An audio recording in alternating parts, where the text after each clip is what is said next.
Estamos ao vivo para todo o Brasil, mais um CSI começando, o nosso Customer Success Insight. Aqui a gente investiga o que destrava o sucesso do cliente. Sejam bem-vindos, turma. Vocês que estão chegando agora, já deixa seu bom dia aqui no LinkedIn, tá? A gente está ao vivo no LinkedIn. Já deixa seu bom dia para saber que a transmissão está chegando. O CSI, lembrando, é a iniciativa da Lunatic Monkey, né, uma plataforma de inteligência de relacionamento cliente. Então, se você utiliza o WhatsApp para fazer o seu CS, provavelmente você não tem visibilidade do que acontece lá dentro do WhatsApp, né? Quem está insatisfeito, quais são os motivos de acionamento desse cliente. Então, se você precisa, me manda uma mensagem, vai ser um prazer estar com você nesse momento. E aqui a gente vai direto em porta, você já sabe, né? A gente sempre traz personalidades, pessoas, referências na área, ou grandes líderes que realmente já resolvem um problema, entendem do assunto, para trazer nada mais, nada menos que muitos insights que a gente consegue coletar aí da rotina deles. E hoje é um prazer, um dos mais pedidos, tá? Esse episódio aqui foi um dos mais pedidos, sem dúvidas. O Thiago aqui já está aqui com a gente. Hoje a gente vai falar de como organizar a área de CS, os 3 pilares de uma operação eficaz, né? Acho que se um tema aqui que vale para todo mundo, né? Seja uma operação pequena, média, grande, eu acho que dá para explorar bastante coisa. E esse episódio aqui foi um dos mais pedidos. Então, Thiagão, satisfação te receber aqui no CSI. Seja muito bem-vindo, meu querido. Satisfação é minha, é muito bom poder conversar com esse pessoal e principalmente falar desse assunto que eu acho que é um dos assuntos que eu mais falo, é a pergunta que mais me fazem, até por isso que eu quis trazer esse assunto aqui para a gente. Eu fico, a maior parte dos gerentes, heads e do público que me procura é com dúvidas nesse momento. Afinal de contas, acho que uma das principais dores das áreas de CS hoje no Brasil é a falta de organização. O pessoal se sente muito apagando incêndio, então colocar um pouco de organização e estrutura é bom e fez muito parte da minha história também dentro do CS, né? Boa, excelente. Pessoal, você que está chegando agora, aqui tem o QR Code da nossa comunidade, o Thiago está lá também, tá? Sempre publicando, né? E depois do evento a gente vai poder trocar uma ideia dentro da comunidade. Então, se você está chegando agora, já leu o QR Code para participar. Aproveita que a hora do Thiago é cara. A gente está aqui, podem fazer perguntas à vontade. Se vocês fizerem perguntas, a gente vai tentando encaixar aqui na nossa discussão. Aqui é um bate-papo sobre esse tema que ele escolheu trazer e a gente vai trocando essa ideia ao longo desse tempo, tá? Agora, Thiago, para quem não te conhece, te apresenta aí, cara. Quem é o Thiago Fagundes? Legal, sim. Sou o Thiago Fagundes, tenho 34 anos e 10 deles lidando diretamente com o cliente. E nesses 10 anos eu tive basicamente de todos os lados da mesa. Acho que até um pouquinho antes desses 10 anos eu já tinha alguma intersecção. Porque eu comecei em produto, tá? Negócio meio maluco. Eu comecei em produto, não sabia. Passei pelo comercial. Fiquei vários anos na área comercial, isso me deu um pouco da visão do outro lado, né? Mas eu fazia um comercial diferente, porque lá a gente já tinha gestão da carteira do cliente, o comercial era responsável, isso eu fiquei 4 anos no comercial da Stone, muita gente deve conhecer a empresa, e é uma empresa muito conhecida também por se preocupar com o cliente e tudo mais, então foi uma escola grande, e depois disso eu tive outras passagens por outras áreas, passei por recrutamento, passei por educação, e ao longo dos últimos 4, 5 anos, eu estou imerso nesse mundo de Customer Success. Eu passei durante bastante tempo tocando a área de sucesso do cliente de uma grande empresa chamada Superlógica, uma das maiores empresas de software aqui no Brasil, líder do mercado de moradia, e foi uma verdadeira escola de CS para mim, porque lá eu tive a oportunidade de passar por basicamente todos os estágios ali da área e o que eu vivi dentro de Customer Success, inclusive, me transformou em sócio da companhia, foi uma história bem legal, e hoje eu levo esses conhecimentos e outros aí, hoje eu estou mentorando líderes de CS, eu produzo conteúdo há mais ou menos 2 anos, que é como a maioria do pessoal me conheceu, compartilhando um pouco dessa jornada mesmo, sabe? Excelente. E agora tá no Instagram, né? Exatamente, agora eu estou no Instagram, eu estava reticente, o tempo era meio curto para fazer isso, mas agora eu resolvi abrir mais esse canal de conteúdo porque para estar mais próximo, eu acho que é uma troca um pouco mais imediata e também para poder compartilhar conteúdo de valor com mais pessoas, né? Não é todo mundo que está no LinkedIn, então é legal estar por lá também. Show. Então já segue o Thiago. Qual é o arroba, Thiagão? Operando.cs. Operando.cs. Operando.cs. Deixa eu botar aqui, ó. Operando.cs. Então já segue o Thiagão lá, que ele está com uma nova proposta do Instagram, tá bem legal, os conteúdos do Thiago são muito bons, muito profundos, eu acho que vale a pena independente do tamanho e do seu cargo, é importante estar consumindo o conteúdo dele.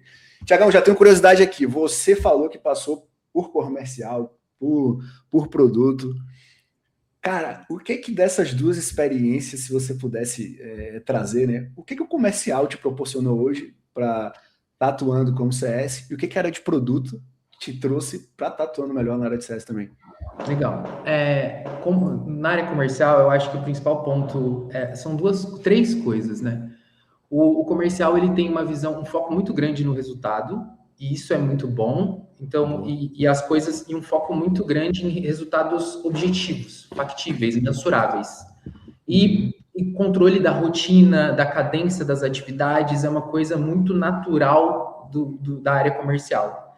E outra coisa super importante são habilidades que eu trouxe, como habilidade de negociação com torno de objeção.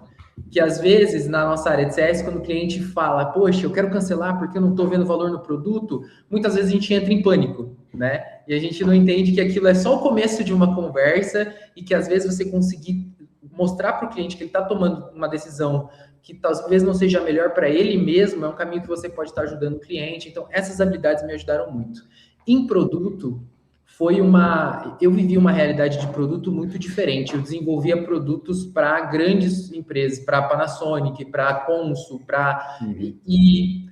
era uma dinâmica de relacionamento com o cliente muito diferente, assim. As exigências dessas marcas eram exigências bem peculiares, então me trouxe muito da divisão de mercado realmente, tá? Então foi uma experiência logo no início da minha carreira, em que basicamente o meu trabalho era pegar as solicitações desses clientes e adaptar linhas de compressores aos projetos deles. Então, ter esse contato direto com o cliente, entender as necessidades do cliente na ponta e conseguir traduzir isso em produtos que essas grandes empresas precisavam aqui para o Brasil foi bem legal. Excelente, excelente, que bom. As nossas experiências vão moldando o que a gente... Eu gosto muito, assim, Thiago, assim como empreendedor mesmo, né?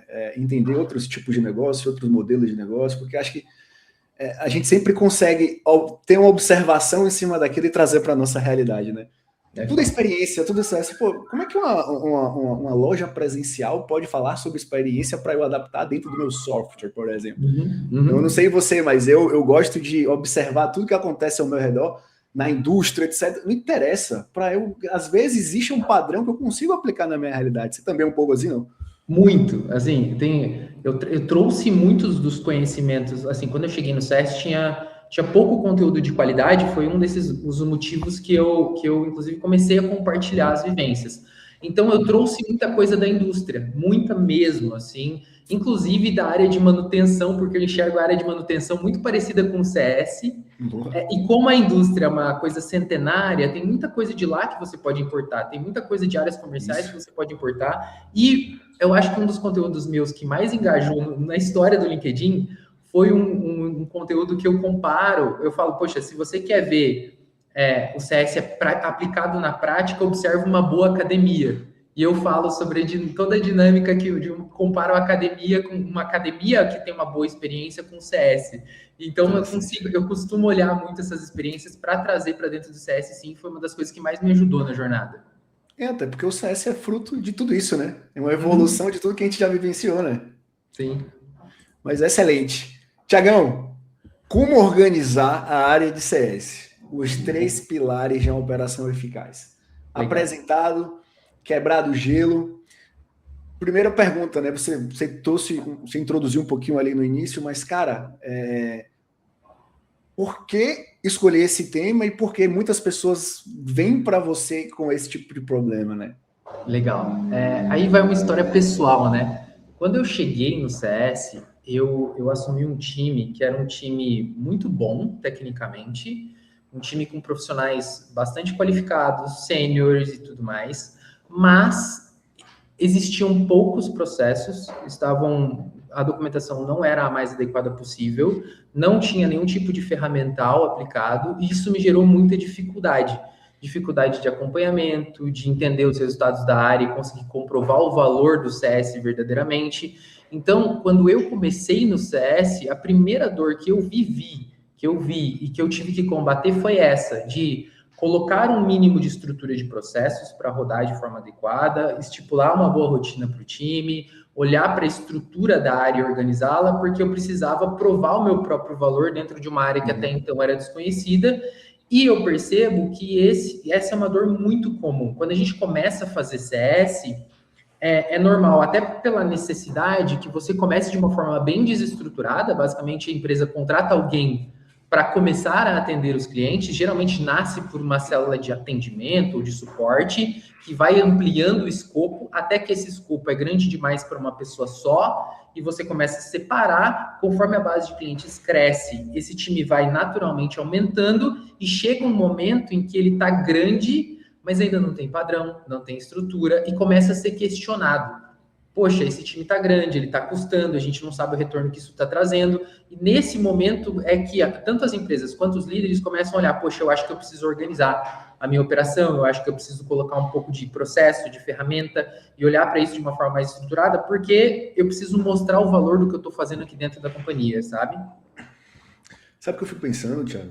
É que muitas empresas contratam esses profissionais, muitas vezes considerados heads, que muitos de pouca experiência, inclusive, para montar uma estrutura. Ele não faz ideia quando mostrar como montar ali o processo, a rotina, os indicadores, os rituais, o playbook. Então a empresa contrata, pega você, resolve o meu problema, e ele não sabe nem para onde ir. E isso se torna muito mais caro para a empresa contratar uma pessoa dessa. Qual é a minha visão, né? Exemplo, pega o Thiago, ele vai te ajudar a estruturar, ele já tem todos os processos definidos, depois você mantém. O trabalho do gestor é gerir. Será que o trabalho dele também é de construir? Por que não pegar pessoas que realmente sabem o que fazer para botar? Porque senão acaba perdendo muito tempo, as pessoas ficam perdidas. A área de CS é uma área imatura, é o tema que você está trazendo aqui, e sai todo mundo prejudicado, né? Exatamente. Esse é assim, você falou exatamente o meu perfil de cliente de mentoria e consultoria. É exatamente esse público que me procura, que é o que percebe que está perdendo muito tempo em investimento ou que está patinando em estruturar a área exatamente por tomar essa decisão. E uma coisa que acontece geralmente nas lideranças de CS, eu até falei sobre isso nos meus conteúdos, é que é muito normal você ter ali uma figura de um head que na realidade, ou de um head, ou de um gerente, de um coordenador, que na realidade é um supervisor na prática do dia a dia, e tem essa questão desses gaps até de conhecimento para conseguir passar para as camadas superiores, né? De vivência, de conhecimento. Às vezes é uma pessoa que veio de uma outra oportunidade, mas às vezes é uma pessoa formada dentro de casa, que às vezes até não tem ainda a visão de como o CS é praticado em outros lugares, sabe? E daí fica mais difícil ainda ter esse repertório para construir processos do zero. E aí vai impactar todo mundo, né? A empresa vai pagar mais caro, ele não vai conseguir entregar o valor, o cliente na ponta vai ser prejudicado. Então é como se fosse um looping de decisões erradas ali, né? E sai causando prejuízo, né? Exato. Faz sentido. Já temos a primeira pergunta aqui, mas acho que você vai falando ao longo do que a gente for trazer, né? Como alinhar os processos de CS com outras áreas, para que a operação seja eficaz, porque vive uma experiência onde sempre é necessário relembrar esses processos, Thiago. Legal, eu acho que é um processo. Essa pergunta é uma coisa meio do ovo ou da galinha, né? É muito comum que tudo caia dentro do CS. Então, por exemplo, demanda de CS cai demanda de suporte acaba caindo dentro do CS. Demanda de marketing precisa comunicar os clientes de alguma coisa, cai para dentro do CS, e isso gera uma sobrecarga operacional muito grande no CS. Às vezes você precisa realinhar, poxa, a minha matriz de responsabilidade é essa e tudo. E esses tipos de discussões são sempre delicadas até o momento em que a empresa entende que a hora do CS é cara. Só que ela só vai entender que a hora do CS é cara quando ela perceber o valor que a área tem. Quando você mostra que, poxa, o tempo que eu estou tendo que me dedicar para cobrir essa parte que acabou caindo em cima de mim, ou que deveria estar dentro de uma área de produto, esse tipo de coisa, é um tempo que eu estaria gerando muito mais valor se eu estivesse dedicado às minhas atividades. Mas para isso, a área precisa primeiro comprovar valor de formas tangíveis, objetivas. É muito comum a gente ver, por exemplo, gente falando, poxa, aqui na empresa o CS não tem voz, parece que a gente é ignorado, que a gente é escanteado, que a gente é o último a ser lembrado, que não tem investimento. E assim, geralmente é um CS que demorou muito a comprovar o próprio valor. A nível de diretoria mesmo, de como aquela área é importante financeiramente para o negócio. Então, é um negócio meio de ovo e da galinha. Quando você não sabe muito o que aquilo vale, você acaba empilhando coisas ali em cima. Porque, beleza, é um time de atendimento ali, e você acaba atribuindo um monte de coisa que às vezes não deveria ser do escopo, ou que deveria estar melhor alinhado quem faz o quê. Então, durante bastante tempo eu vivi essa realidade, mas quando a gente conseguiu se firmar como essa área de suma importância, mostrando o resultado de fato, que era inegável, que, poxa, a área vale muito, ficou muito fácil tirar essas coisas da frente e, inclusive, alinhar as expectativas com áreas terceiras, do tipo, sentar, olha, eu preciso disso de você, porque você está prejudicando o meu trabalho aqui nessa parte, e o meu trabalho é super importante, sabe? Sabe como eu penso sobre isso, Thiago? Porque aqui na Lunatic a gente vê muito isso, né? É a dificuldade que o time de relacionamento tem de provar as coisas que acontecem internamente. Porque a gente que está na ponta, a gente sabe o que acontece, mas a gente chega na reunião com produto, com tecnologia, a gente não tem dado para mostrar. Porque isso está disperso nas conversas, etc. A gente, inclusive, até tem uma feature aqui na Lunatic que é quantificar esses assuntos do que acontece. Quais são os motivos de acionamento desse cliente? Foram 13 reclamações de problema de login. Então, eu tenho esse dado para chegar ao produto para priorizar o roadmap. Então, eu acho que tem um step anterior, né? O porquê o CS não consegue justificar suas iniciativas e não consegue, né, ter essa autoridade para a tomada de decisão, porque ele não tem visibilidade do que acontece do relacionamento. Ele está ali apagando aquele sem, ele está com um atendimento, né? Uma secretária eletrônica responde, faz tarefa, mas não consegue entregar o que acontece para a empresa. Olha, o impacto está sendo isso, os acionamentos estão sendo sobre isso, o meu cliente que pesa ali XMRR está precisando de apoio. Ele sabe, mas ele não consegue justificar. Isso é uma frustração muito grande para o CS, né, Tiagão? Sim, muito. E assim, essa é uma dor tão latente, foi uma das primeiras coisas que eu li, que durante muito tempo eu tinha uma pessoa para fazer isso, tá? De tamanha importância disso, porque, assim, gente, quando você olha com um olhar externo, você acaba, por exemplo, de outras áreas, você acaba olhando e falando, poxa, beleza, isso aqui tá dando muito trabalho, eu preciso dessa feature porque muitos clientes estão pedindo. Muitos quantos? É a pergunta que sempre vai vir. Muitos quantos? Muitos quem? Por que isso é importante? Por que isso é prioridade? Eu tenho aqui uma fila enorme de coisa para fazer, por que você está me dizendo que isso é importante? Fundamenta para mim. E daí o CS fica vendido, porque ele sabe que dói, ele sabe que aquilo aparece todas as semanas, mas muitas vezes dá muito trabalho de você contabilizar isso, você não tem tempo suficiente para ficar levantando todas as informações, fazendo tudo que precisa ser feito para você ter isso compilado. Inclusive, como eu comentei, para conseguir resolver essa dor durante muito tempo, eu literalmente tinha uma pessoa para fazer isso e foi grande parte do esforço de ganhar a voz na área, sabe? Não, total, é frustrante, né, Thiago? É frustrante, você não consegue. E aí, quem que prejudica também? Como é que ele fala lá para o cliente na ponta? Pô, não consegui priorizar sua demanda, ou vai ficar enrolando, vai ficar mentindo, não vai ficar fazendo, e vai ficar... Esse relacionamento vai quebrando, né? Porque realmente o produto não vai priorizar, cara. Tem um roadmap gigantesco. Se você não conseguir transformar isso em dados, estruturar os dados do que acontece para você provar, é difícil. É uma dor que eu tive também quando fui CS, a gente percebeu, né? Acho que todo mundo deve ter aqui nessa realidade. E provavelmente a dor de mais pessoas também. Direcionando aqui, sem dúvidas, a passagem comercial traz o breakage. Eu senti o mesmo por ter passado pelo comercial. Eu também. Eu fui comercial também, Tiagão. Trabalhei na Ambev durante muito tempo. Legal.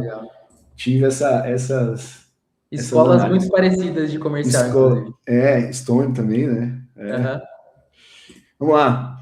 Existem algumas áreas de CS ongoing, normalmente, que o CS também é responsável pelo upsell e cross-sell. Em contrapartida, outras empresas preferem separar essa área para o comercial. Os dois modelos são bons? Depende de qual é o seu ponto de vista, Thiago. Legal. Depende do tipo do tamanho de base de clientes, depende do ticket médio do produto, tá? Na minha visão. Por quê? Quando que faz sentido você inserir mais uma pessoa no processo de expansão? Quando o valor desse negócio compensa você aumentar o custo de aquisição. Então, é por isso que, às vezes, empresas que têm produtos mais consultivos, produtos que têm, empresas que têm produtos mais caros e esse tipo de coisa, colocam um executivo de contas para auxiliar em upsell e cross-sell o time de CS. E por isso que, geralmente, empresas que têm bases de clientes que pagam menos, que têm um ticket médio mais baixo, vendem para SMB, esse tipo de coisa, o CS acaba tendo que fazer vendas por parte do upsell e cross-sell, ou no mínimo uma levantada de mão para o comercial tradicional, para conseguir fazer essa venda. Porque se você começar a adicionar muita gente no processo de venda de um produto que às vezes vai te dar R$ 200 por mês, você mata a rentabilidade do produto, e é por isso que as empresas escolhem criar esses produtos. Agora, se eu vou vender um produto que vai me dar R$ 2.000 por mês e o cliente vai permanecer comigo muito tempo, compensa eu colocar um vendedor para participar desse processo de venda, até para garantir que o upsell e cross-sell vai acontecer da forma mais alinhada possível, que os requisitos técnicos vão estar sendo cumpridos, que todas as questões de expectativa, de preço, esteja tudo muito bem alinhado, explicado e orientado para o cliente. Puxando isso que o Marcílio falou, Tiagão, e aqui uma dúvida minha, né? O CS ele é muito cobrado para ser motor de receita, para ter receita, né? Para ter esse tipo de resultado, e cada vez mais vai ser. Uhum. E as empresas estão muito focadas, né, no upsell, cross-sell, de como fazer a venda. Mas, cara, elas não estão conseguindo nem reter, Tiagão. E o que eu vejo aqui, né? Que primeiro a gente expande valor, depois a gente expande receita. Uhum. Mas existe um passo antes que as empresas precisam se preocupar em fazer essa retenção, né? Para fazer essa expansão, né? Quando você vai expandir algo que você não consegue nem reter, você não está entregando valor suficiente. Como é que você vê esse mercado, né? De uma área imatura, que não tem processo, que não consegue reter, mas que quer ser cobrada por upsell, cross-sell a todo momento, e você precisa... Cara, tá tudo errado, tá tudo embolado. Como é que você analisa isso? Não tem como você ter um processo escalável de expansão se você não tiver uma boa base de clientes, uma base de clientes sólida. A menos que você tenha muito volume de clientes. Se você tiver muitos clientes e você tiver uma boa proporção desses que já estão fidelizados, às vezes você consegue fazer um trabalho de expansão porque você tem demanda reprimida ali naquela base e você consegue explorar aquilo um tanto. Só que é muito difícil você conseguir equilibrar os dois pratos. É praticamente impossível. Então, quando você... essa é uma das maiores dores do CS também, ter múltiplas prioridades. Quando tudo é prioridade, nada é prioridade, e mesmo nas habilidades, é difícil você conseguir conciliar uma pessoa que tem fortes habilidades comerciais e, ao mesmo tempo, toda aquela parte de acompanhamento, educação, relacionamento, porque quem tem a habilidade comercial, geralmente é aquela pessoa que quer vender e vamos para o próximo. Boa. É aquela coisa da adrenalina da venda, é um relacionamento diferente com os clientes. Não é regra, mas costuma ser uma coisa mais assim. Até as habilidades são diferentes e tudo. Então, costuma ser difícil conciliar, e é por isso que geralmente quem tenta fazer os dois acaba pendendo para um lado só, e o outro fica ali minguando, sabe? Ou a iniciativa de redução de churn, ou a iniciativa de receita fica prejudicada, e muitas vezes pesa para a iniciativa de receita, porque é onde se vê mais aquela lógica de máquina de geração de receita e tem uma esperança ali de crescimento, mas dificilmente funciona no longo prazo, porque mesmo que você tenha uma base de clientes para vender, essa base se esgota, né? Você vai cobrir essa base inteira em um ano e depois o quê? Uhum. Exatamente, perfeito. Antes de passar aqui, comprei um macaco de... Ô, Camila, eu preciso comprar um macaco e botar aqui atrás também, tá? Eu tô devendo isso aí. Olha lá, e o comentário da Sila, um efeito cascata, um comercial mal estruturado, que derruba um CS desorganizado, que derruba um board sem estrutura nenhuma e por aí vai. É uma consequência. Perfeito. Uhum. Tiagão, temos um framework aqui para compartilhar, né? Muito falando sobre isso, então vou compartilhar aqui na tela e a gente vai tratando. Legal, vamos lá. Como eu disse, essa pergunta de, poxa, como é que eu organizo a área, é uma das perguntas que eu mais recebo. E é geralmente o tipo de processo de mentoria que eu acabo conduzindo, porque é a dor que as pessoas vivem. E o que eu enxergo? Quando eu tô... E literalmente essa semana me fizeram exatamente essa pergunta. Quando você pega uma operação nova de CS, o que você olha, né? Quais são como que você faz esse diagnóstico? E é relativamente simples. Eu separo em 3 pilares, e esses pilares se ramificam em uma série de outras coisas. Que pilares são esses? Primeiro são pessoas e processos. Pessoas são a base de tudo. Se você tiver um bom time, você depende menos dos processos e os processos e ferramentas vão nascer desse bom time. Então, o talento, ele é o principal recurso que você vai ter. Eu tive oportunidade, eu aprendi isso cedo na minha carreira, eu tive a oportunidade de conduzir times ainda no comercial muito bons. E o meu trabalho de gestão era muito fácil. Então, logo no meu segundo desafio de liderança, eu tive um time comercial com uma idade média de 38 anos de idade. Tinha gente que tinha quase de vida o que eu tinha, quase de comercial o que eu tinha de vida. Então, eu aprendi muito, era muito fácil gerir esse time, porque as pessoas eram um núcleo muito bom. Beleza. Só que nem sempre dá para ter pessoas muito sêniores no time, às vezes pelo momento da empresa, às vezes porque não é uma empresa tão famosa, às vezes porque não tem tanto orçamento de contratação. Então, por isso, eu coloco na base dessa pirâmide, junto, lado a lado, os processos. Por quê?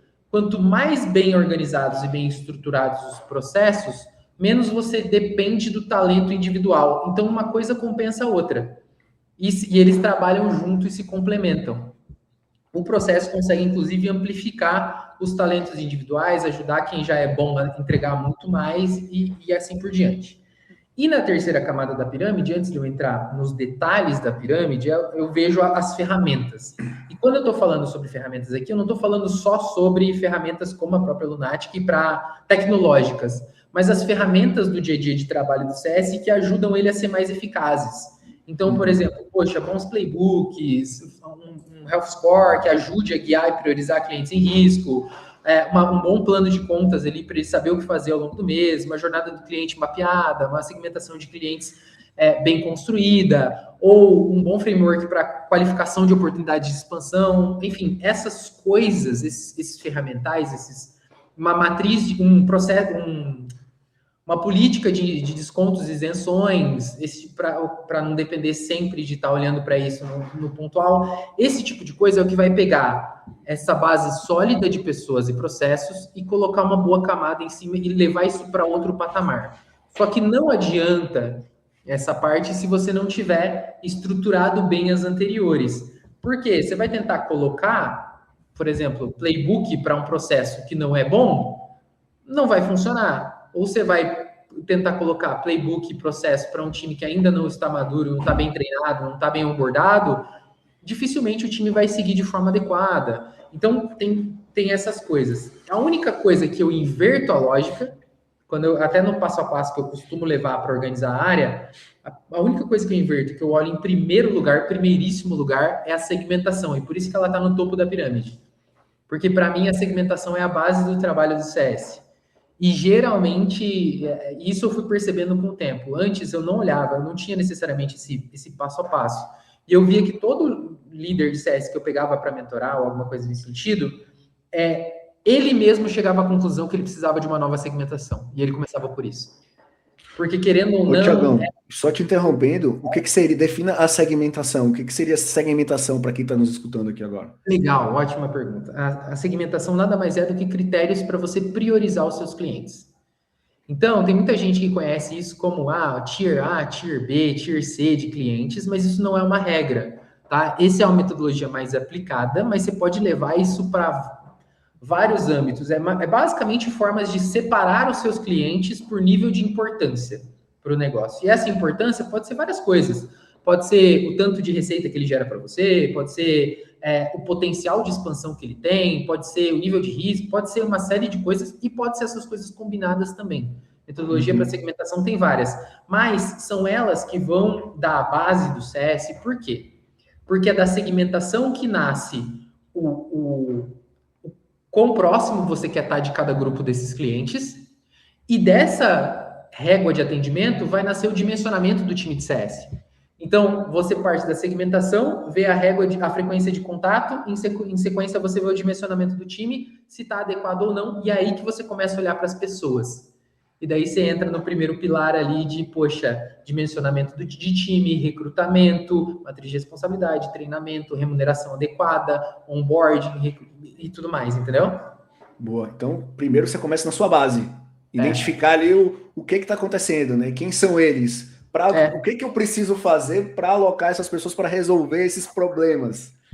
parte do assim, o que eu tenho ou que eu quero ter. Às vezes, quando é uma empresa muito iniciante, às vezes ela tem um plano de expansão, ela quer chegar em algum lugar, ela quer atender determinados clientes, ela quer crescer tantos por cento ao ano, e você olha para isso e fala, poxa, tá, para isso, o que eu preciso ter de time de CS, o que eu preciso ter de estrutura, o que eu preciso ter de nível de atendimento, o que eu preciso... E daí que você parte para, poxa, quais as pessoas que eu preciso, que processos essas pessoas precisam ter na mão e quais ferramentas vão amplificar isso a partir dali, entendeu?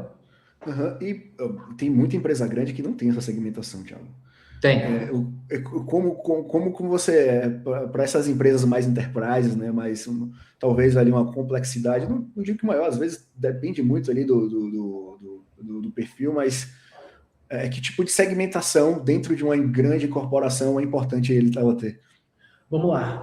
Quando se trata de contas muito grande corporação, contas enterprise, eles fazem alguns tipos de segmentação, só são segmentações, geralmente, tá? São de segmentações diferentes. Às vezes são segmentações geográficas, porque a pessoa que vai ficar responsável pelo cliente vai visitar esse cliente presencialmente. Então, é muito comum grandes corporações ter segmentação geográfica.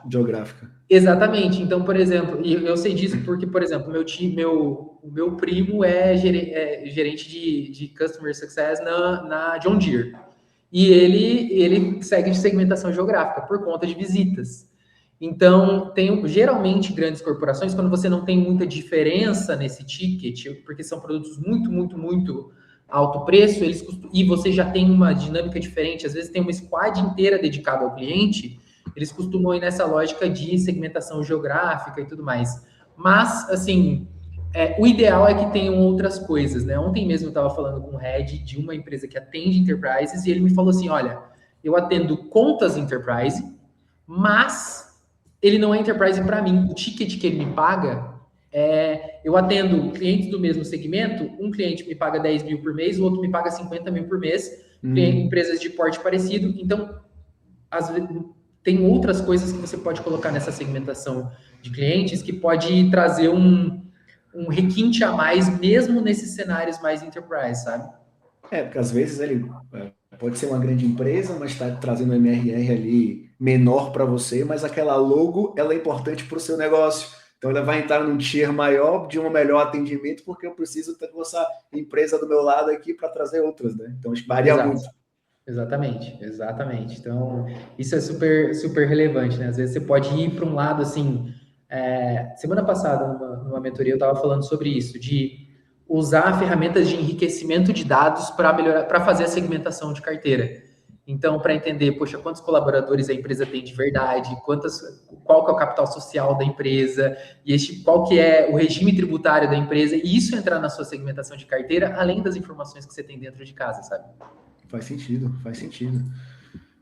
Não apareceu o nome aqui, mas tem uma pergunta relevante aqui. Qual desses 3 pilares costuma ser o maior gargalo nas empresas? Processos. Por quê? Porque processos, assim, o que eu enxergo? A maior parte das empresas ou não tem, e daí tá um futebol de criança, maluco, assim, todo mundo correndo para cada lado, o cliente apareceu e você sai gritando, ou tem, e as pessoas ou tem e é ruim. Tem mal feito, né? Tem mal feito. Tem. Ou tem, é bem feito, mas as pessoas não seguem. Então, sempre tem algum tipo desses problemas existe. E às vezes as pessoas nem sabem quais são os processos básicos que uma área precisa ter, ou que deveria ter de CS, ou por onde começar a colocar esses processos dentro de uma área de CS, quais são complementares, o que dá para ir além, sabe? Então, tem um pouco também de falta de conhecimento técnico. Porque tem um gap muito forte em lideranças de CS que eu fui vendo, e que me ajudou, eu vim da engenharia, então eu tenho uma escola muito técnica, muito voltada a processos e tudo mais. Isso me ajudou quando eu cheguei no CS, porque o caminho contrário é mais raro. Geralmente as pessoas vêm do relacionamento, mas falta a base de conhecimento sobre o processo. Então eles não sabem como fazer. E daí fica naquela, poxa, eu não sei fazer, eu tenho dúvida, eu sei que eu preciso, mas eu não sei nem por onde começar, entendeu? O perfil do CS que foi construído, né, o estereótipo, você é desenrolado? Sou, tá contratado. Carismático. Que sabe carismático, que sabe resolver problemas, se contornar ali. Aí, cara, e a capacidade técnica, principalmente agora que a gente está começando a viver esse tempo de análise de dados, né, de IA, etc., vai ser cada vez mais exigido, né? O perfil técnico do próprio CS, né? Como é que você enxerga isso? Não, super, assim, acho que, querendo ou não, assim, essa parte do relacionamento, essa parte, ela é super importante. Só que ela é só uma porta, assim, ela é um facilitador, digamos, e ela pode agir contra o CSM, tá? Porque é muito diferente você ser um bom comunicador e você falar muito, ou até falar bem. Porque ser um bom comunicador, na realidade, tem muito mais a ver com ser entendido e gerar ação a partir daquilo que você fala, do que necessariamente falar muito, porque você pode acabar sendo prolixo, você pode, enfim, tomar todo o espaço do cliente, não ouvir de forma adequada o que ele tem para dizer. Então, cada vez mais essas habilidades, além dessas competências básicas, vão ser exigidas, porque a barra vai subir, e se a barra sobe, sobe tudo no geral. Então, vai ser exigido cada vez mais que o CS tenha técnica para conversar com o cliente e que essa outra parte técnica também de conhecer o cliente, de ter os bons processos, seguir os bons processos, entender o cenário, saber ler, ter uma boa análise lógica da própria carteira, vai fazer muito mais diferença, porque senão é aquela coisa, né? Acho que a gente está vivendo um momento, eu acho um momento duro assim para o CS, porque eu tenho visto que tem muita gente com muito receio de contratar, na esperança de que a IA vai tomar parte da nossa área, porque a nossa área costuma ser uma área grande e custosa. Então tá todo mundo congelando, segurando vaga, e com aquela política de eu preciso que me comprovem que a IA não consegue fazer esse trabalho para eu contratar. Então, cada vez mais a gente tem que se diferenciar mais e dando passos além nessa parte técnica, né? E principalmente num cenário onde o CS brasileiro é visto como suporte, né, no sentido de atividades operacionais. Eu fiz uma publicação recente, pô, a IA vai substituir o CS, eu falei, vai, se você fica preenchendo CRM, se você fica contabilizando manualmente o que acontece dentro da reunião, se você fica só abrindo ticket. Então, cada vez mais você tem que ter essa capacidade técnica, analítica e estratégica de saber interpretar o que está acontecendo para se relacionar e tomar decisão. Perfeito. Assim, ó, eu fui gestor de times de suporte também, tá? Times de suporte bem grandes e de softwares muito críticos. E teve uma época que quando começou esse boom, eu estava com um time de suporte e o nosso atendimento, e eu peguei esse time porque o atendimento estava muito precário. E eu, sinceramente, olhei para o atendimento do time, eu atender esse atendimento de suporte, eu falei assim, cara, esse time hoje está correndo sérios riscos de ser substituído por IA, porque para prestar esse atendimento aqui, uma IA faz já. Porque o nível técnico daquele atendimento estava muito baixo. Então, cada vez mais esse tipo de coisa vai ser olhado, do tipo, poxa, como é que está o meu nível e como que a IA está correndo atrás? Porque, assim, na prática, essa parte que você falou do contexto é o que mais diferencia a gente de uma IA hoje, seja para tudo. Eu produzo conteúdo no LinkedIn. Cara, o LinkedIn tá cheio de conteúdo, só que é genérico, falta contexto. Então, o meu diferencial é tentar trazer contexto. E na relação do CS com o cliente é a mesma coisa. É o contexto que vai diferenciar. Porque senão vira só um gerador de lero-lero na frente do cliente, né?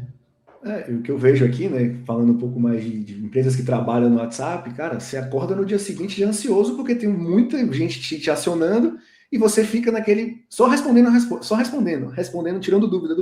Óbvio que vai acontecendo, acho que você até publicou recentemente, pô, o suporte no CS vai existir, né? É inevitável que não deixe de existir, né?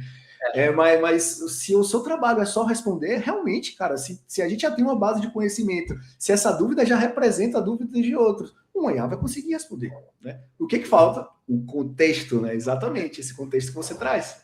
Exato. Eu fiz esse post e a ideia é assim, entender que sim, sempre vai existir, mas o objetivo do CS sempre vai ser diminuir essa proporção. Isso. Porque senão, poxa, se o seu time, você tem um time de 10 pessoas e 20% da demanda é atender suporte, você tem 2 analistas trabalhando para o suporte. Então, nem economicamente isso faz sentido. Porque geralmente, inclusive, o profissional de CS é um profissional mais valorizado do que o profissional de suporte. Então, é uma escolha cara você fazer isso. Não faz sentido. Eu cheguei nessa conclusão. Quando eu tinha essa pessoa para analisar os atendimentos, eu cheguei exatamente nessa conclusão. Eu tinha 3 analistas do meu time, como se fosse 3 pessoas de custo, atendendo demandas de suporte. Foi a conclusão que eu cheguei com essa pessoa lendo ali os atendimentos do CS no dia a dia. É que a gente viveu uma época, né, uma era de resolve o problema, contrata mais pessoas. Atendimento tá errando, contrata mais pessoas. Não tá vendendo, contrata mais pessoas. Não tá, contrata mais CS. E hoje, como você falou, né, as empresas estão com um step atrás. Opa, peraí, eu consigo resolver isso com tecnologia?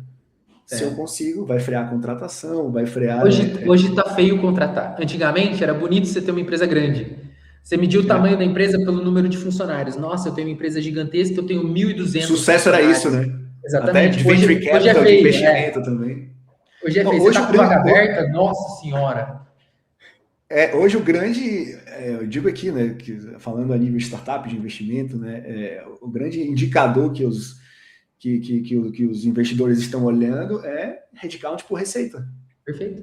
O quanto eu consigo gerar receita com menos headcount, né, com menos pessoas. Né? Essa é uma visão aqui da própria Lunatic, que a gente nunca tem tantas pessoas, né? Já tem empresa de 1 bi com uma pessoa, cara.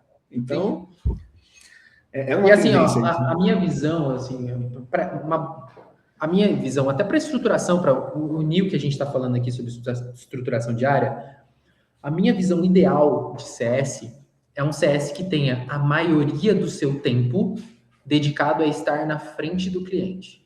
Legal. E tudo que rouba tempo disso seja cada vez mais diminuído. E a minha visão, inclusive, de aplicação de tecnologia, de IA, esse tipo de coisa, eu vejo que tem muito mais valor dedicar investimentos de IA para facilitar o dia a dia do CS, para que ele consiga dedicar tempo e energia àquilo que verdadeiramente importa. Isso. Então, mesmo quando a gente fala sobre estrutura de pessoas, no meu último desafio grande de tocar CS, eu tinha uma cadeira de eu tinha um time inteiro de assistentes para fazer gestão de agenda e agendamento para o CS, para que eu conseguisse otimizar o tempo do meu CS cara a cara com o cliente, fazendo aquilo que ele faz de melhor, entendeu? O que a gente... Perfeito, acho que a gente está muito linkado com esse pensamento que eu vejo, né? Aquela pirâmide. O operacional e o tático, a IA vai fazer muito bem. Agora, o estratégico é você se munir do que a IA vai fazer para gerar esse relacionamento e esse processo decisório também. Não adianta eu só me relacionar. Eu preciso da informação para tomar decisões, né, dentro do meu cliente. Exatamente. Temos bastante perguntas aqui, tá, Tiagão? Vamos mandar bala. Pessoal, podem fazendo aí. A Natália Noleto. E ainda existe o desafio de fazer todas as outras áreas seguirem processos que vão impactar positivamente na área de CS. É uma evangelização eterna, Thiago. Mas assim, tem um ponto importante que quando eu assumi a minha área de CS, eu baixei a cabeça por 2 anos e olhei para dentro, antes de olhar para fora. Então, primeiro, e tem muito trabalho a ser feito, sabe? Na maior parte das áreas. Tem muitas áreas que tem muitas coisas que eles podem estruturar dentro da própria área de CS antes de precisar da colaboração de terceiros. Então, eu passei literalmente 2 anos olhando para os processos internos da área e garantindo que o meu trabalho estava sendo muito bem executado, e depois que eu fui olhar para o lado e exigir que as outras áreas fizessem o mesmo. Muitas vezes falta um pouco de força no discurso do CS, porque o cara olha e fala, pô, você está me exigindo isso aqui, mas você está ali com o cliente 3 dias tentando falar com você, pô. Quem é você para me apontar o dedo, entendeu? Gera até aquele viés de identidade, sabe? De autoridade, realmente. Resolve o que você controla primeiro, né? Para depois solicitar o que os outros. Boa. Vamos lá. Próximo aqui. Quando o CS faz upsell e cross-sell, como tu costuma estruturar a remuneração? É variável? Os times costumam responder bem a esse tipo de incentivo? Tem algum modelo que tu funciona melhor? Legal. Eu até coloquei remuneração como um dos primeiros pilares em pessoas ali, exatamente por causa disso. Quando eu assumi a minha primeira área de CS, o time não fazia ideia de como funcionava o próprio modelo de remuneração. Então, eu precisei desenhar um modelo de remuneração. Demorei um pouco de tempo, porque eu não tinha processos estabelecidos para criar um bom modelo de remuneração. Então, eu fui para desenhar os processos, depois voltar para a remuneração. Inclusive, implementar a ferramenta, né? Porque a gente implementou CRM, tudo o time não usava, para eu conseguir facilitar esse processo de consolidação dos dados para realizar o cálculo da remuneração. Mas, sim, assim, gosto de times de CS com remuneração variável, mas tem um ponto que você trouxe aqui, sempre ponderando. Por quê? Não dá para você colocar o time de CS com um objetivo só de geração de receita, ou remunerar só pela geração de receita. Por quê? Porque remuneração dita comportamento, é inegável.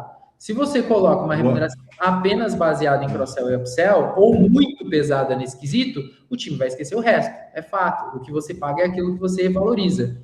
Então, eu construí um modelo que ele era baseado nas principais coisas que, para mim, eram importantes naquele momento. Então, eu tinha, no meu modelo de remuneração, churn, NPS e receita. Inclusive, em uma das minhas edições de newsletter, quem segue a newsletter já conhece, dá uma olhada lá e pode pesquisar. Pesquisa sobre variável, que vocês vão achar nos posts. Eu escrevi uma newsletter inteira e compartilhei o modelo que eu criei naquela época. Então, eu tenho o doc original, eu só mudei as palavras. Boa.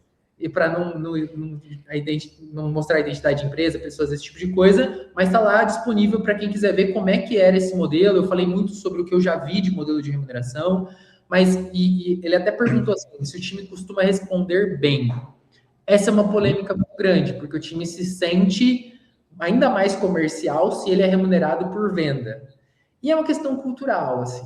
Depende dos pesos que você dá para a coisa, depende de como você vende a ideia do porquê que vender é uma coisa boa, tem muito preconceito. Então, se o time vai responder bem ou não ao incentivo, depende muito da cultura interna. E isso precisa ser moldado, quebrado alguns preconceitos. Cara, eu conversei ontem com a gestora de CS e ela remunerava a equipe dela por uma mensagem enviada. Se ela enviasse mensagem, a remuneração variável.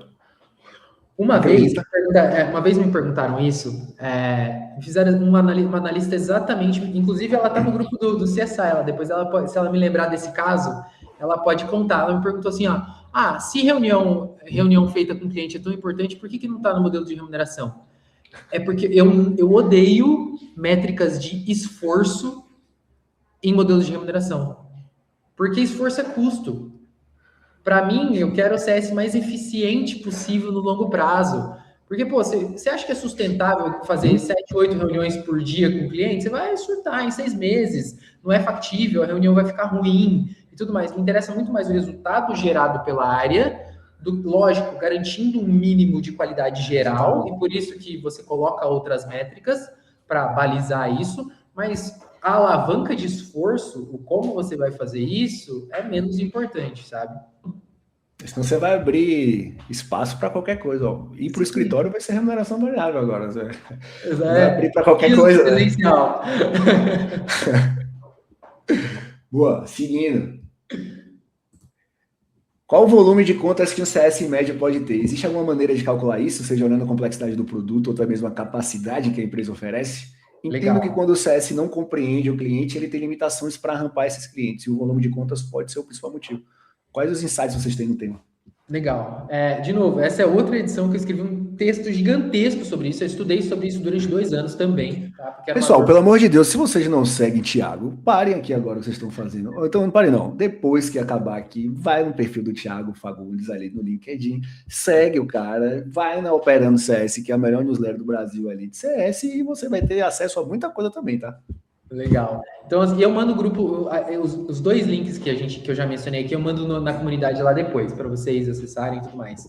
Mas, que conclusão que eu cheguei? Tá? Primeiro, a melhor forma de fazer isso é por bom senso.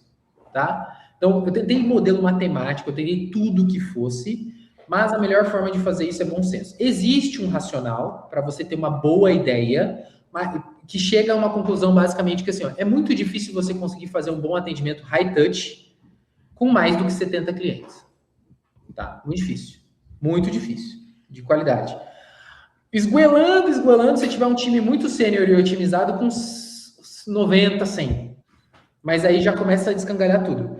Se for clientes enterprise, nível de complexidade alta, produto complexo, esse número cai drasticamente. É muito menos ainda.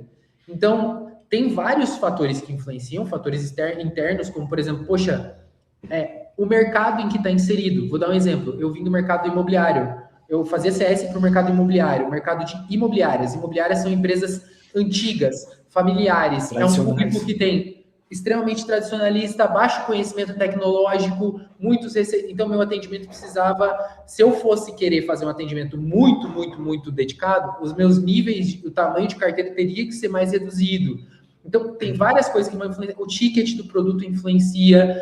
Então, assim, de novo, um patamar saudável para high touch é umas 70 contas no máximo. E da onde que vem esse racional, tá? Vou explicar brevemente, que é o seguinte. Imagina o seguinte, um mês, ele tem 20 dias úteis. E você consegue fazer contato, digamos, sei lá, com 4 clientes por dia, tá? E daí, entre ligações e reuniões ali, você vai em um número de 4. Normal, benchmark geral é geralmente 3 reuniões por dia. Isso a nível mundo que eu já vi, 3 reuniões por dia com cliente. É um benchmark, assim, saudável, tá? Mas, digamos que você faça 4 contatos com clientes por dia, 20 dias úteis, 80 clientes. Se você quiser fazer uma frequência de falar com o cliente a cada 2 meses, poderia ser até 160. Só que tem uma lógica que é a seguinte, de cobertura de carteira. Tem muita repetição. Então, um cliente, tem aqueles clientes que demandam muito, que eles vão te chamar várias vezes no mês, ou tem aqueles clientes que querem ter mais proximidade e tudo mais. Então, você sempre tem que dar uma margem de segurança. Então, em vez de 80, você vai puxando para 70, 60, para garantir que você consegue falar, às vezes, com todos ao longo de um mês, sabe? Acrescentando, Thiago, meus 2 centavos aí de opinião sobre esse tema, eu acho que é importante também você acompanhar os dados de acionamento desses clientes. Sim. Por exemplo, aqui na Lunática, a gente entende esse volume. Os clientes estão te acionando muito, por qual motivo está acionando, como é que está a sua capacidade produtiva, o seu nível de resposta, sua equipe está reativa ou está proativa. Então, a gente consegue entregar esses indicadores justamente para saber, pô, Thiagão, nesse meu perfil, esses 70 estão adequados? Poxa, não consigo até colocar mais. Tô vendo aqui que eu tô saudável. O cara, não, tô extremamente aqui, ó. Olha o impacto que eu tô tendo aqui de mensagens, né? Então, é você ter a capacidade também de interpretar esses dados, né? Com as ferramentas digitais, acho que uma delas pode usar outra qualquer, para saber se a sua capacidade produtiva está sendo afetada ou se você pode aumentar também, né? E para você fazer plano de ação também, tá? Eu fiz muito tempo essa contabilização para fazer o seguinte, poxa, uma vez eu levantei que 15% da minha demanda vinha de 1,5% dos clientes. Eu tinha uma base, na época, de uns 2.500 clientes e eram 20 clientes que davam trabalho. E daí o que aconteceu? Eu basicamente peguei esses caras e comecei a incentivar um programa de reciclagem com eles. Do tipo, poxa, vários deles eu mandei de volta para implantação, esse tipo de coisa. Porque daí você começa a tratar a causa raiz mais no núcleo. Isso, um esforço pequeno de 1,5% de clientes com 15% da demanda. Poxa, é uma coisa que falar com 20 clientes é uma coisa que você consegue fazer ao longo de um mês ali e pode reduzir a tua demanda em 5, 10% de forma até em longo prazo. Isso, poxa, em 12 meses é um volume de atividades bizarro que você tira da tua agenda, né? E olha como a falta de visibilidade acarreta. Esse cara que representa um pequeno percentual da sua base pode representar um MRR até irrelevante, mas ele está te consumindo um tempo absurdo e você está perdendo tempo nele, né? Não, Vinícius, ó, tinha um cara que era um cliente pequeno, muito pequeno meu, que ele me ligou 60 vezes no mês de fevereiro. Ai, são os piores. Que tinha carnaval, era 15 dias úteis, ele conseguiu me ligar 60 vezes. Tá doido. É bizarro, é bizarro. É bizarro, né? Então, é isso, cara. Até isso aí, a falta de visibilidade, cara, vai ser cascatear um bocado de coisa, né? O que a gente colocou? A gente colocou ali quem são os clientes que mais acionam no WhatsApp. Uhum. Pô, eu tô vendo que esse cara tá acionando aqui. Aí deixa eu ver o que tá acontecendo para tratar e fazer o que? A causa raiz para evitar. Então, cara, e assim, ó, tem uma coisa nessa informação que é muito rica, que é o seguinte. Na relação, a maior parte dos times de CS, eles tratam clientes B2B. Fato, assim. Acho que é onde a coisa mais se consolida. Beleza. Na relação B2B, você tem o caso, cada persona no cliente tem um papel diferente. Então, às vezes, tem um cara que está te demandando horrores e ele é, sei lá, ele é um analista de dentro de um time do seu cliente. E às vezes você fala assim, não, esse cliente me demanda muito. Não, quem te demanda não é o cliente, é uma pessoa. E às vezes o plano de ação é você mostrar para o dono do negócio, falar assim, cara, tem um cara do teu time me ligando 30 vezes por mês. Ele trabalha ou ele só liga para mim? Entendeu? Será que a gente pode fazer alguma coisa? Eu vou aí... A remuneração variável dele está alinhada ao te ligar. Exatamente, você colocou meta para ele, o que aconteceu, entendeu? Porque às vezes nem o dono está ciente desse tipo de coisa. Não, cara, poxa, faz muito sentido, cara. Esses são os piores, né? Na verdade, são os que mais acionam a gente. E é o caso que quando você quer, sei lá, conversar com o dono do negócio para fazer um upsell, alguma coisa assim, é o cara que vai te barrar, inclusive. E aí, e o que acontece é o famoso help score. Você não consegue ter visibilidade, aqui tá gritando mais rápido. Help, você vai ajudar todo mundo, independente do impacto da sua carteira. Eu chamo isso de priorização por decibel. Por decibel. Quem grita mais alto, beleza. É isso aí. Vamos aqui. Tiagão, já que o maior gargalo é processo, qual é o processo mais difícil de desenhar? Onboarding, ongoing? Onboarding. Onboarding é o processo que mais muda de uma empresa para outra, porque você pode ter N particularidades, você pode ter produtos muito complexos, você pode ter etapas de configuração, etapas que dependem de áreas terceiras, às vezes uma etapa que depende de importação de dados, dependendo de tecnologia, personalização do produto. Onboarding é a mais difícil de desenhar e a que mais vale a pena desenhar. Assim, no retorno a longo prazo, tanto em churn, tanto quanto em demanda operacional que vai aparecer depois para você, cliente te procurando, quanto em tudo, até na geração de receita em si.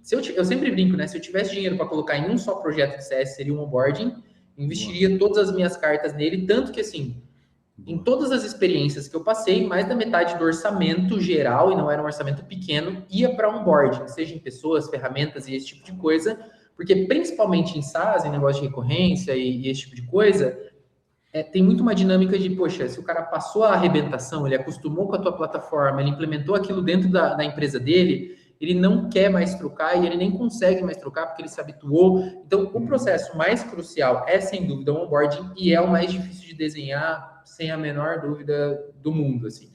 E muitas particularidades.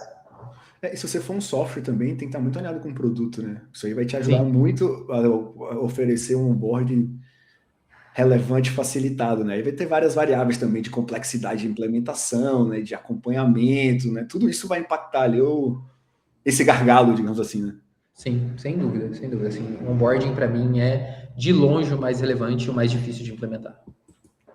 Melhor newsletter de CS, com certeza. O Pelo de CS aí, ó. Legal, legal. Show de bola. Em um time de suporte que já possui A para N1 e algumas dúvidas mais técnicas, é melhor capacitar o time para um nível mais pleno sênior ou investir por um braço de CS? Depende do tamanho da demanda e do que você tem de oportunidade. Se você tem funções de CS que podem gerar mais valor agregado do que ter um time de suporte pleno ou sênior, invista num braço de CS. Porque, não, eu tenho oportunidade de controlar melhor, acompanhar melhor os meus clientes, isso pode reduzir o meu churn de forma significativa. Ou eu tenho boas oportunidades de expansão, ou eu tenho boas oportunidades de gerar indicação dentro da minha base. Enfim, se você tem um bom motivo, pode ser o CS. Agora, se você tem uma alta demanda de tickets que estão passando do N1 para frente, eventualmente vale você olhar, depende muito, de novo, da demanda que você tem e das oportunidades que você tem. É tudo custo de investimento ali, né? O que vai retornar mais sobre o investimento na decisão que você tomar? Eu não estou vendo o nome dessa pessoa, que você tem um caso aí de A para N1. Depois me puxa, que eu quero entender como é que tem funcionado isso, se tem funcionado bem. É bem legal entender isso também. E aí, quanto capacitar para um time mais pleno, sênior, investir um braço de CS, é isso, né? Acho que acredito que foi a mesma pessoa aqui, ó. Tô tentando implementar o CS ainda, né? Vai cair naqueles que a gente falou, né, Tiagão? A pessoa provavelmente vai estar tentando implementar, né? E às vezes eu contrato o Thiago para fazer essa implementação e você vai gerir depois. Lívia Almeida, nossa grande Livinha. Time grande não é sinônimo de resultado. Time enxuto, mais IA bem usado, é eficiência e escala de sucesso. É onde as empresas estão indo agora, né, Thiago? Sim. É difícil escapar do... Assim, ó, sendo bem sincero, eu acredito que talvez haja um grande rollback mais para frente, porque pouca gente está conseguindo implementar de forma inteligente, com custos controlados. O hype está alto, né? Mas o hype está alto e o custo vai subir bastante com o tempo também, porque as empresas ainda estão bastante deficitárias e tudo mais. Então, tem muito ciclo de hype, mas essa onda vai voltar e ela não vai voltar para o mesmo lugar que estava. Eu acho que a gente sempre vai ter esse patamar de produtividade que precisa ser melhor do que 3 anos atrás, sem dúvida. Assim. Não tem caminho de volta. Perfeito. A gente remunera o resultado financeiro. É aquilo que você falou, atribuído ao resultado, né? Tiagão, cara, chegamos aqui ao encerramento do nosso papo. Já passou 1 hora. Rapaz, já passou bom demais. Bom, Legal. Vamos ter que ter o 2.0, pessoal. Vocês querem o 2.0 aqui com o Thiago? Manda aí para a gente saber se vale a pena. Manda o tema, o que vocês querem ouvir. Eu gosto de sugestão de tema. Né? Exatamente. Tiagão, antes da gente terminar, cara, a gente tem um quadro aqui chamado MVP do CS. Pô, você falou dos pilares da estruturação, etc. E aí acho que pode ser para o pequeno, médio, grande, etc. Qual é o mínimo necessário que alguém pode sair desse papo hoje e conversar? Pô, já quero organizar a minha área de CS. O que é o mínimo necessário que ele precisa fazer? Sair, quero fazer agora. O que eu preciso fazer assim, de básico? Legal. De básico, eu acho que é avaliar alguns pontos. Primeiro, se hoje a sua segmentação ela é boa o suficiente ou tem falhas. E daí, de novo, mando material de ajuda para vocês fazerem isso. Eu tenho 2 edições sobre segmentação. Esse é um ponto mais técnico. E segundo, olha assim, poxa, quais são os processos que eu tenho hoje e quais eu sinto que eu precisaria ter? E se programa para ir construindo isso aos poucos. Não tente fazer tudo de uma vez. Priorize do que é mais importante primeiro, do que é mais importante para o negócio que você faz parte hoje e faz uma coisa de cada vez. Eu, particularmente, fui trabalhando um processo por trimestre até que eu tivesse todos os processos construídos da área. Então, olha para tudo que você precisa. É a boa lógica de como é e como deveria ser. Cria uma lista de melhorias para sua área e vai atacando as mais importantes primeiro, período a período, devagar, para você ter esse senso de movimento ali. Boa. Surgiu mais uma, não pode deixar na mão para a gente finalizar. Tiagão, como tu estabelece critério para fazer a transição do cliente entre uma etapa e outra da jornada? Legal. De forma que seja simples o suficiente para que qualquer membro do time consiga entender e aplicar sem gerar dúvidas. Pô, interessante. Legal. Essa dúvida do Marlon. É bem interessante. Eu tento ser o mais objetivo possível, até num sentido de objetivo numérico, tá? Eu crio critérios de numéricos para conseguir definir, até para conseguir automatizar essas passagens de etapa, tá?